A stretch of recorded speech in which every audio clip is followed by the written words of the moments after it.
Hi, I'm Larry from Way Out One. I've been reselling for over 30 years. I've been reselling on eBay for over 20 years. Today I have a video on the top 10 items I sold in January. The majority of the items that are on this list came from my death pile, items that I've had for a while and I had not listed. I've not bought any new merchandise since the middle of October, so I've just been working on items out of my death pile for the last 14 weeks. For the last 14 weeks I've been just listing stuff I have in my death pile. And I've been able to maintain the same amount of sales as I had prior to doing this. And also at the end of this video, there is a list of the 10 people who won pizzas. Check it, and there'll be a how you get your pizza money at the end of the video. Let's get to it. I sold 2 items for $60. The first of these items is this Guitar Hero Xbox Explorer guitar. I actually sold one of these in December, and both of those had came out of my death pile. The other item I sold for $60 was this Disney Little Maid storybook statue. And I picked this up at a garage sale for $5. And this was one of the items that had been listed and was not in my death pile. I bought a bunch of Disney items at a garage sale, I think in August. This is the last item out of the statues that I bought. The 8th highest item I sold in January was this Blues jersey, a CCM vintage throwback jersey. It was a size extra large. I paid $10 for this at a garage sale, and it sold for the $70 I had it listed at.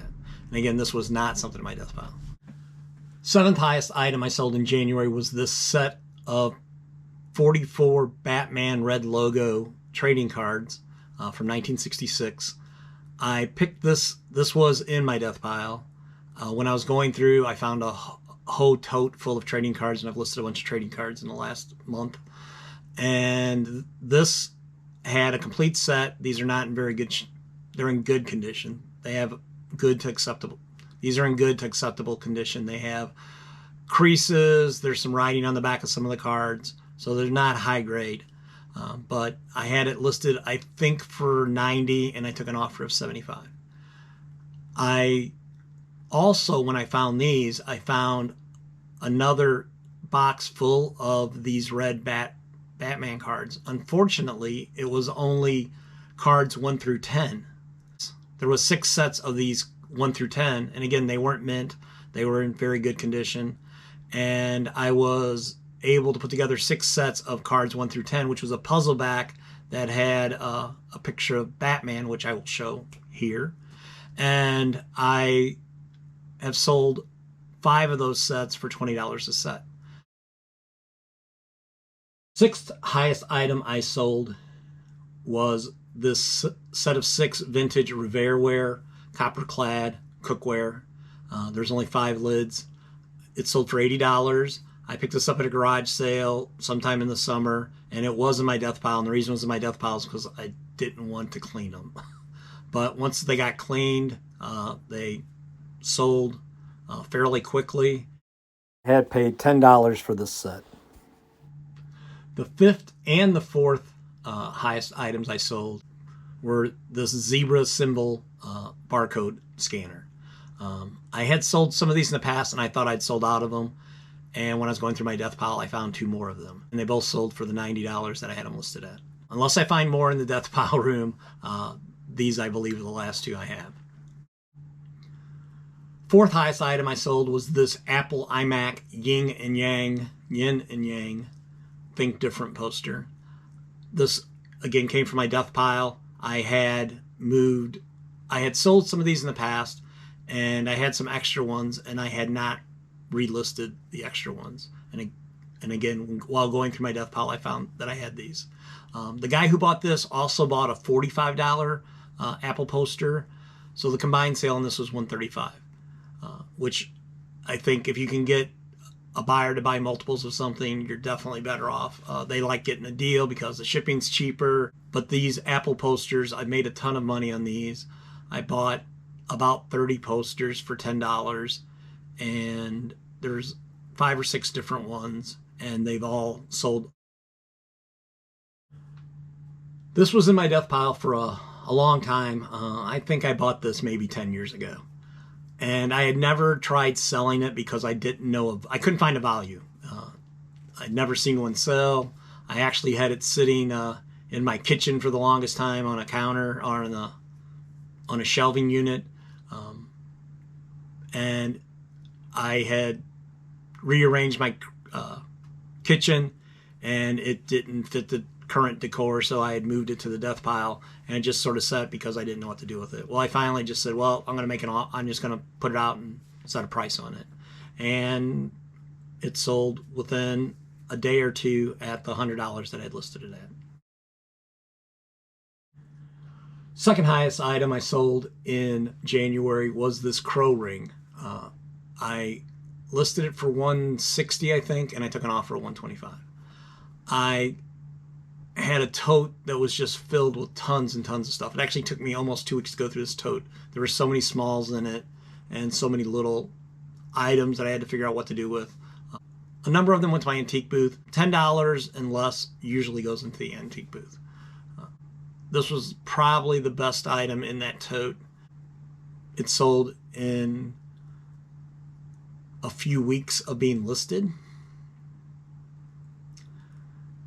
Crow items are very good sellers. I've had good luck selling the stuff from those movies, particularly the first movie with Brandon Lee. That stuff's very desirable.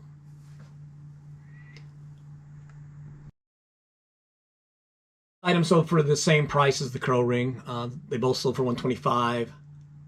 This is a vintage mid-century modern Murray wooden folding bridge table, card table. It has a scene of Venice in it. I found this at a garage sale, April, I think, and it was at a subdivision garage sale where I picked up a ton of great stuff earlier this year. That was probably the best subdivision garage sale I went to all year. Anyway, I bought this. I thought it was cool looking. I paid $10 for it.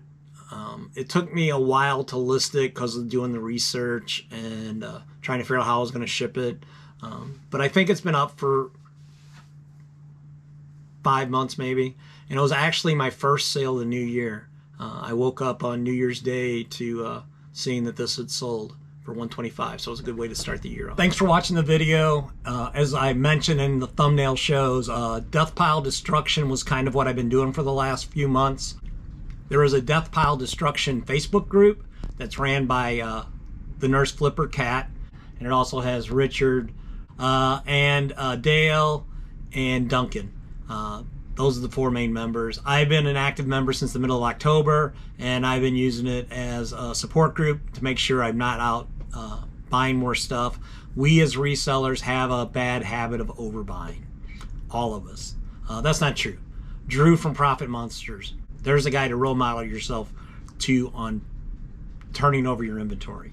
He buys it, he lists it, and then he goes on to buy his next stuff. He runs a no death pile business. He runs a no death pile business, which is amazing. Anyway, why you're here, probably if you've been through it this long, is who are the pizza winners? And here are the pizza winners. Robert's Ride Along, Nana Tink Treasures, Chip Leffler, Spike Forster, Return of Cajun Roots Reseller, and Super Cala Poppin' 72. And the other 4 winners are Dave from Quarter Flips, Dawn and Mary from Two Hip Chicks, Joe from Not So Slim Pickin', and A Friendly Flea are the last of the 10 winners. Down below in the description, there's my email, and you can contact me through that so I can PayPal you some pizza money. Thanks for everybody to get me up to over 250 subscribers. I was at 280 this week. Not miniature poodle weather, is it, Katie?